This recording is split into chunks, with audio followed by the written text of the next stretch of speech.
I'm a little more disappointed today than I have been. I didn't think that we came out of the gate the way we needed to in order to compete to win. And last couple of games we've started slowly, but this one was, I guess, a little harder to take for me. But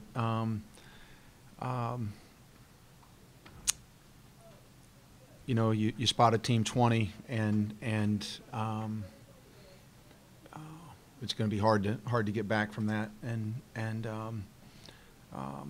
So, you know, we played like we did the first 4 or 5 or 6 or 7 minutes. I don't even know what it was, and then spent the rest of the day trying to claw back and make a game of it. So that was, you know, it's my responsibility to have them ready to play at the beginning, to go from the start, and we weren't ready to go. So I thought we had some guys come in off the bench and play with really good energy. Despite Peace's fouls, I thought Peace came in and played physically. I thought Sampson did. I thought Monty did. And that was a disappointing day to me. You know, you were talking about this kind of being a little bit more of a disappointing loss than usual.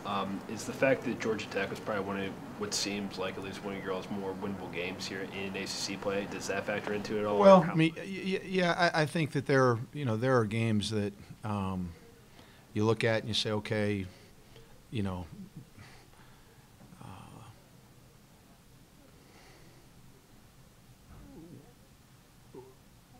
we might not be at as much of a talent disadvantage or an experience disadvantage, but you know, they're really good defensively, and they played very well offensively in the first half, and so they've been hard for people to score on consistently, and that's not just us. I mean, you know, really good offensive teams, whether it's, you know, Notre Dame or Miami or, you know, whatever, but to me, it's you know, it was just that we didn't come out. We just didn't come out to begin the game the way we can't play any stretch of the game like that and have a chance to win any of these games. So we're just not set up that way right now. You've been in the 50s now, Kevin, for pretty consistently lately. Do you any reason for that, or do you see something? Yeah, we're not a great scoring team. I mean, we're not.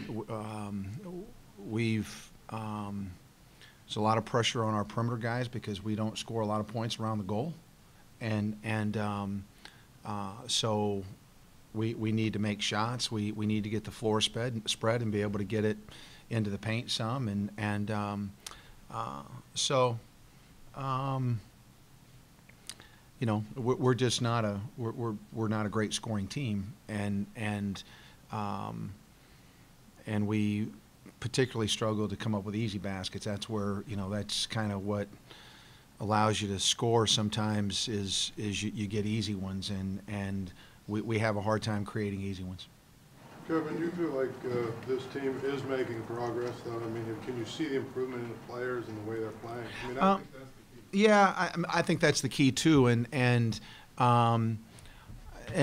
in general, Paul, that the answer to that question is yes. I think that we're making progress, and I think, you know, you can see signs of guys getting better, and, you know, obviously, to ask me that question right now with what happened in that 40-minute game, it didn't feel like there was a lot of progress made to me, but in general terms, I do think that you know, you see signs of betterment, you know, here and there, and you know, we do have a little, and this is what I talked to the team some about after the game, is repetitive mistakes. I mean, we got a guy or two that we saw, or 3 that we keep saying the same things to, that we need to see some growth. But in an overall sense, the answer to your question is yes. I think that there are signs of progress every day, really, and again, and it's a hard time for me to answer that question because that wasn't very good, I didn't think. Kevin, you guys got back in the game when you changed defenses, something you haven't really done much at all this season. Kind of went into that decision, and I guess what was your comfort level with this young guys, putting a new defense on them? Well, we've been putting in a zone here for a little bit, and the press too, and so we actually were going to start the game. We did start the game in zone, and they came out and hit 2 of the only 3s that they made on the first 2 possessions of the game against it, and so at 8-0 or whatever it was, we called timeout and went man, and then we went back to it, and it started being more effective, but we in the first half, after we dug ourselves that tremendous hole, we had a wide open 3 to cut the thing to 4, and one of the best looks we had all day. We didn't make it, but so we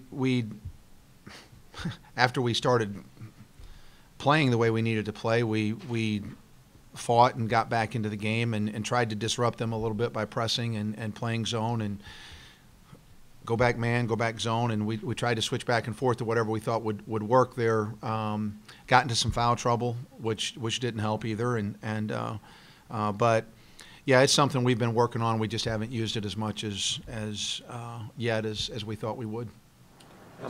Kevin, how much is there a balance right now for you, and because of their youth and inexperience, trying to remain positive reinforcement, but at the same time, after a loss like this, giving them tough love or trying to make sure that they're not content with losing on a regular basis? Yeah, I think the tendency for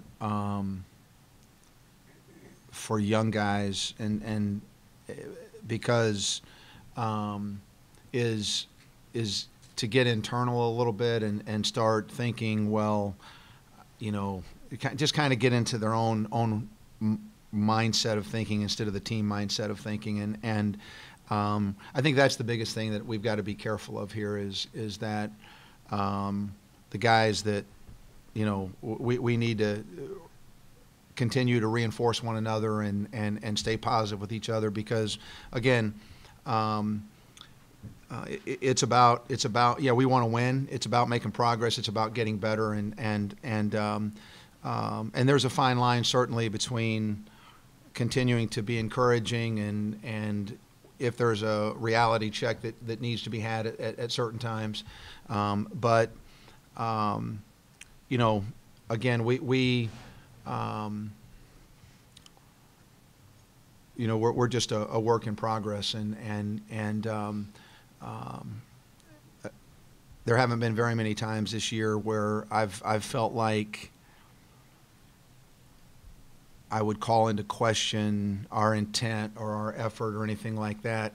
The way we started the game today, and I'll have to go back and look at it, it just didn't feel like that was our normal way that we come out and try to attack a game. And so, and like I said, I'm responsible for having them ready to play, and so I'll have to see, A, if that was right, and B, what has to be done to adjust it. Why do you think that was, Kevin? Like I said, if I had that answer, I would have fixed it beforehand. You're not too much of a loud person, an emotional person, but you were that in the first half. Did it have anything to do with another horrible start you guys had to the game today? Yeah, I don't. Perhaps I'm not. I'm not sure. I certainly was agitated with the way we started the game, and so maybe that created some additional animation. I'm not sure, but it's that really doesn't come into play. It's about my ability to get those guys ready to do what they need to do in the way they need to do it to start the game. Right, last question.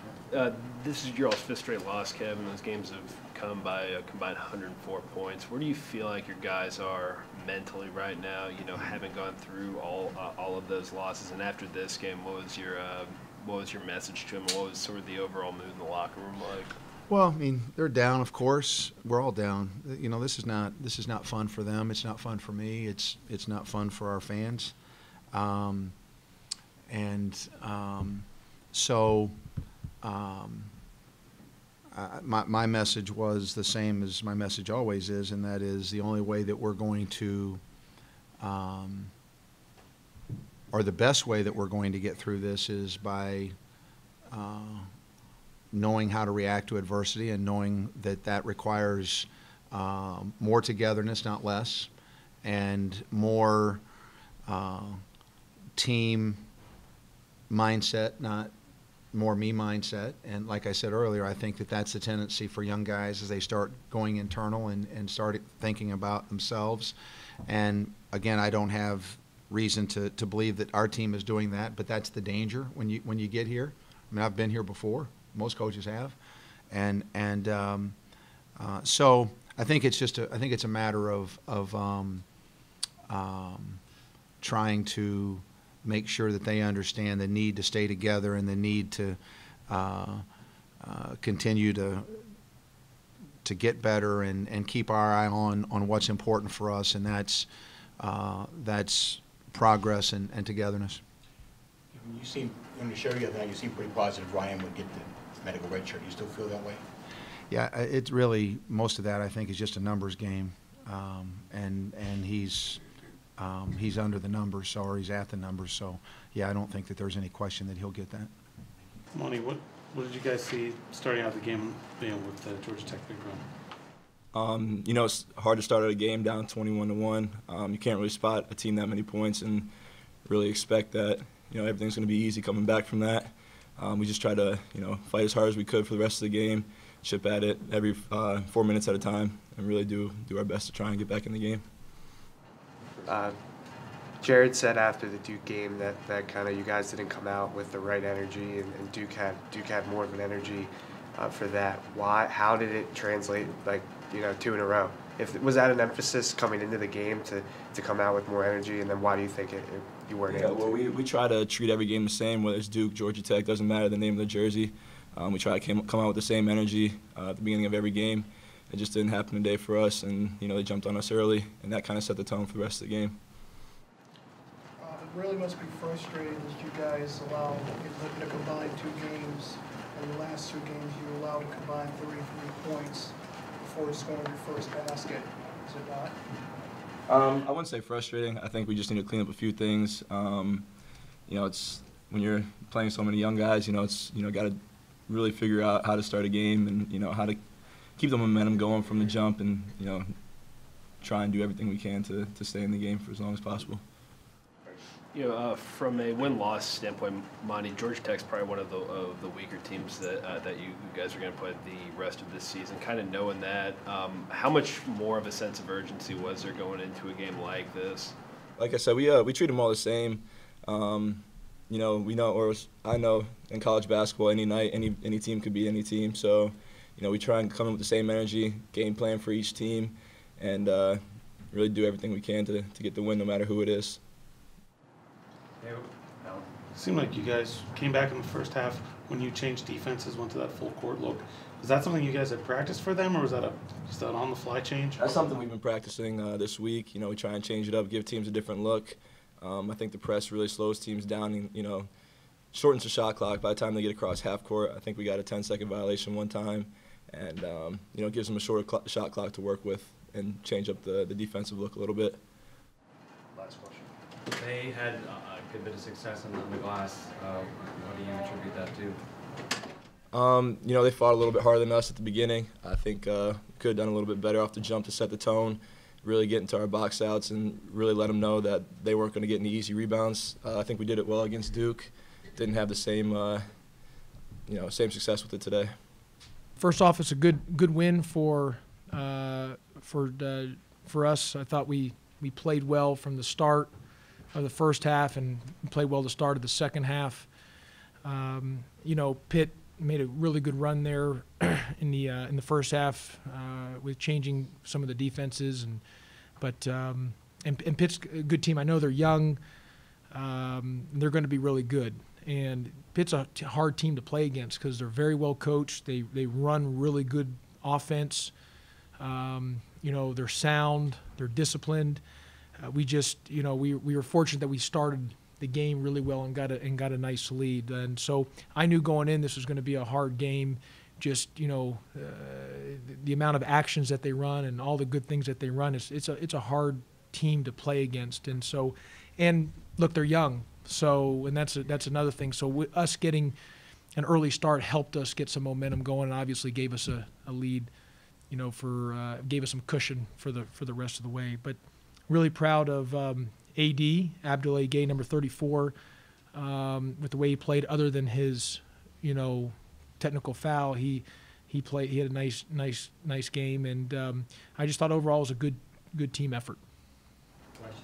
With your team, Josh, getting out to a 21-1 lead, I mean, have you seen anything like that from them this season?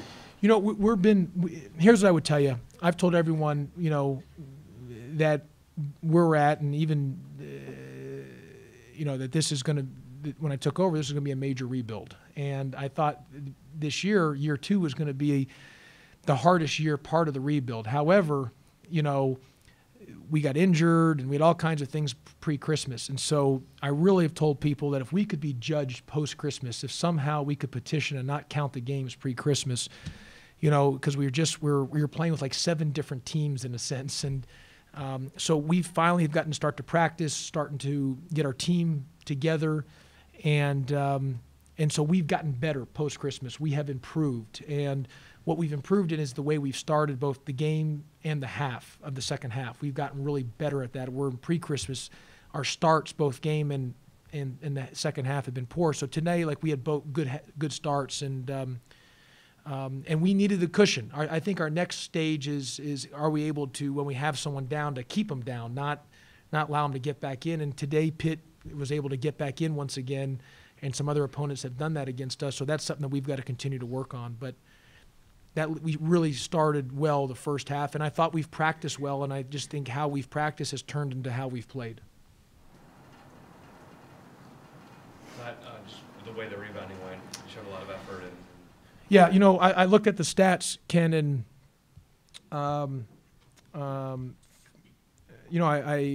the defensive numbers, I thought, because I really thought we played pretty good defense, but when I looked at the stats, they did shoot 43% basically from 3 and 40% from the field. So I thought, man, I'd like to see the numbers, a little better than that. But however, when you look at the rebound margin was the big difference, plus 19, but we had 15 offensive rebounds, and 17 second chance points and 18 fast break points was the difference there. I thought Todrick gave us some really good fast break opportunities, Ken, and that was good for us. So, we were steady for the most part. And AD, I mean, I'm really proud. Ben Lammer's 16 boards. That was great. He's starting to get healthy and better, where he hadn't playing that well previously, and so he's starting to get his mobility back, and you can see that on the glass and defensively. Now we just got to get him to where he was making those shots. But you can see the improvement of AD as well too. That's been a really good thing. But Ben just keeps getting better, and his 16 boards, man, I'm really proud of him. Him and AD combined 9 offensive rebounds. They're doing a great job. I call it slicing, inside attacking when the shot's up. So I'm really proud of both those young men. After you got the lead, you kind of bogged down there, like 7 turnovers in the last maybe 18 possessions, something like that. Was you mean the first half or second? Yeah. Was it the? Well, I thought the pressure probably got us a little bit off guard, and so that caught us a little off guard, and then we had we played. What happened was we fouled them a couple times, and they got to the free throw line early, and that's how they were scoring. So they saw the ball go through the hoop, which gave them some confidence. We gave them a couple open threes. And then we just weren't scoring. We went in that long scoring drought, which we've had issues, with that, and that affected us. I know it's a sigh of relief that you finally got a win on the road, but did you kind of have that mindset that you were going to win against a team that's mostly young and inexperienced? No, I think, listen, this is the ACC. It's the best league in the country. I don't look at people's records. Every game is unique. Every game it's its own separate, unique deal. And like I said, Coach Stallings is one of the best coaches in the country. His teams are very hard to play against. They're very well coached, and so they're very young. And so it was going to be you know, I knew it was going to be hard for us. And winning is hard. Winning is very hard. But we played well with good energy, and that the start of the game really gave us enough cushion to finish the game with a win. Justin didn't make the trip. Yep, Justin didn't make the trip. Justin Moore, he's eligible, both NC2A and Georgia Tech, and he's healthy. It's just it's personal is the reason why he did not make the trip. John Brown was due to same thing, personal, but it was nothing. He's eligible, healthy. It was strictly on because of some last-minute paperwork. And the lawsuit filed yesterday. First, just what does it feel like to kind of get all that out there? Well, what I would say, I would just, you know, I think my statement pretty much says it all, and so I'll probably, you know, obviously stick to that and keep it to what I had said yesterday and what my lawyer said. Can you say, do you have an objective of what you're hoping to? Well, I mean, I obviously, you know, I think, you know, when you read everything in there from my statement and the lawyers and you read everything, I think everything is obviously self-explanatory. Were you concerned at all about that being a distraction for the team? No, not one bit. I mean, I'm really transparent with our guys, and you know, we have a job to do, and our guys have gotten better and better and better, and so we got to keep focused. That includes myself and our young men.